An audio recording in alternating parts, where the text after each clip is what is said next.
Recognizable Steps in Violent Extremist Grooming Strategy, Part 1.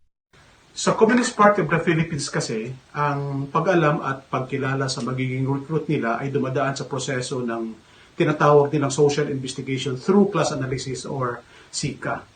Inaalam ang background ng target victim, pati ang kanyang kalakasan at kahinaan, mga kakayahan, status sa buhay, mga hilig at iba pang mga mahalagang impormasyon na may kinalaman sa seguridad, gaya halimbawa ng posibleng koneksyon nito sa mga otoridad.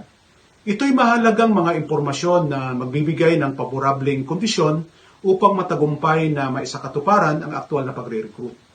Kasama sa kinukonsiderang mga priority targets for recruitment ay yaong tinatawag na mga cream of the crop, lalo na sa hanay ng mga kabatang estudyante, gaya ng mga scholars, mga opisyal ng iba't ibang student organizations, student writers and journalists, mga varsity players, at mga beauty queens, at iba pa.